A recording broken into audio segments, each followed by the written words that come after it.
జనసేనాని పవన్ కళ్యాణ్ పిఠాపురం మండలంలో road show నిర్వహించారు. చెందుర్తి జంక్షన్ నుంచి ప్రారంభమైన రోడ్ షోకు విశేష స్పందన లభించింది. జనసేన, టీడీపీ, బీజేపీ శ్రేణులు పాల్గొనడంతో రోడ్ షో పోటెత్తిపోయింది.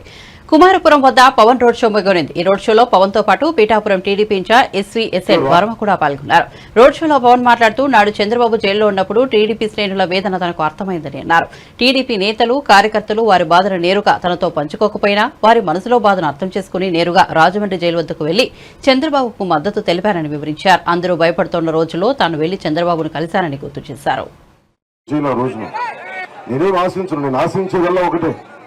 రాష్ట్రం బాగుండాలి.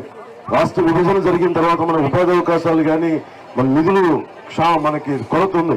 ఇవన్నీ సరితీసుకోవాలి, బలమైన నాయకత్వం ఉండాలి అన్న ప్రయత్నం. చంద్రబాబు గారిని అరెస్ట్ చేసినప్పుడు మీరు కూడా ఆలోచించండి స్వార్థంగా. ఆ పరిస్థితులు ఇంకో పార్టీ నాయకుడు ఏం చేస్తాడు? మొత్తం ఆయన బాగుండాలి, తొందరగా బయటికి రావాలని తెలియదు చెప్పి బయటకు వచ్చేస్తాడు. పార్టీని ముందుకు తీసుకెళ్ళాలి. నేను చెప్పండి, ఇది అవునా కాదా సార్? ఇది సహజంగా కాదు. కానీ ఎందుకు చేశానంటే నాకు వర్మ గారు చెప్పినట్టుగా మీరందరూ ఒక పార్టీని నమ్మి, ఒక పార్టీ సిద్ధాంతాన్ని నమ్మి 4 దశాబ్దాలుగా ఆ క్యాడర్ ఉంది తెలుగుదేశంకి. ఆ క్యాడర్ తాలూకు కష్టాన్ని, బాధని గుర్తించి అరే ఆ క్యాడర్కి నిలబడాలి అనుకున్నాను. ఏ మూలకెళ్ళినా అన్న మా నాయకుడిని చేసేసారన్నా, ఏదైనా చెయ్యన్నా, నీకు మోదీ గారు తెలుసు కదన్నా అని అందరూ మాట్లాడుతుంటే నాకు నిజంగా చాలా బాధ కలిగేది. సో నాకు కేసులు పెడతారని ముందు నుంచి తెలుసు. అలా కేసులు ఏ స్థాయిలో పెడతారు చూద్దాం అనుకుంటే మీకు తెలుసు నన్ను విశాఖలో ఎలా ఇబ్బంది పెట్టారు. నాకున్న బలం ఏంటంటే నాకు అధికారం ఇవేం లేవు, కానీ నాకు దగ్గర ఒక సైన్యం ఉంది. మంచి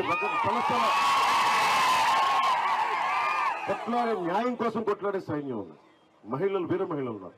వాళ్ళందరూ రోడ్ల మీదకి వచ్చి ఆంధ్రా నుంచి తిరిగి మంగళగిరి ఆఫీస్ తీసుకెళ్లి చంద్రబాబు గారికి మళ్ళీ జైల్లోకి వెళ్ళి, రాజమండ్రి జైల్లోకి వెళ్ళి ఒకటే ఆలోచించారు, అరే ఇంత బలమైన నాయకుడు, 4 దశాబ్దాలు రాష్ట్రాన్ని పరిపాలించిన వ్యక్తి, ఏ జైల్లో అయితే ఆయన ఖైదీల కోసం కట్టాడో ఆయన అక్కడ ఖైదీ చేసిన విధానం నాకు నిజంగా చాలా బాధ కలిగించింది.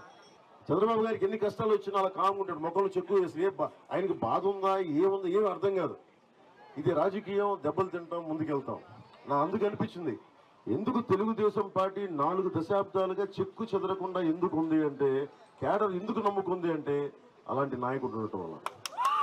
ఎందుకంటే మనం ఎన్ని పార్టీలైనా సరే, విభిన్నమైన పార్టీలైనా సరే, మనం పనిచేసేది మన పంచాయతీల కోసం, మన నియోజకవర్గాల కోసం, రాష్ట్రం కోసం, ప్రజల కోసం. నేను ఒకటే అనుకుంటా, మనలో మనకి విభేదాలు ఉండొచ్చు, చిన్న పురాపక్షాలు ఉండొచ్చు, కానీ కొట్టుకునేంత అవసరం లేదు. మాట్లాడి మనం ప్రజాస్వామ్యం తాలూకు లక్షణమే మాట్లాడి దాన్ని సామరస్యంగా పరిష్కరించుకోవడం.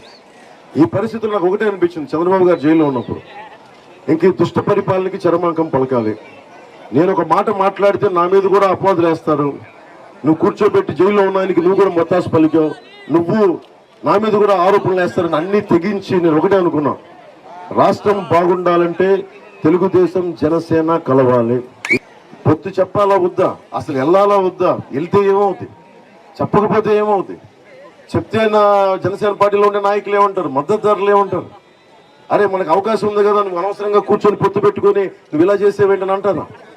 మద్దతు ప్రకటించాలా లేదంటే తెలివిగా వెళ్ళిపోయి ఆయన త్వరగా బయటికి రావాలని కోరుకుంటానా? తెలివి వాడాలా, హృదయం వాడాలా, ఇదే ఆలోచించడం లేదు. నేను మనసు వాడతాను. చాలా బలంగా తీసుకెళ్దాం. మన కూటమి మీ దృష్టికి తీసుకొస్తున్నాం. మన కూటమి చాలా బలంగా ప్రభుత్వాన్ని ఏర్పాటు చేస్తున్నాం. వైసీపీ ఓడిపోతుంది, వైసీపీ అవినీతి కూటమిని బదులు కొట్టేస్తున్నాం. ఇందాక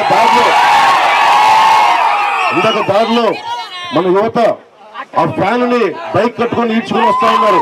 2 రెక్కలు దిగిపోయి ఉన్న ఒక్క రెక్కల్ని అరటిపళ్ళు తొక్కేది, పండు లేదు లోపల అరటిపళ్ళు తొక్క ప్రభుత్వాన్ని తీసి ఎలక్షన్ లో చట్టబట్టలో పడేద్దాం.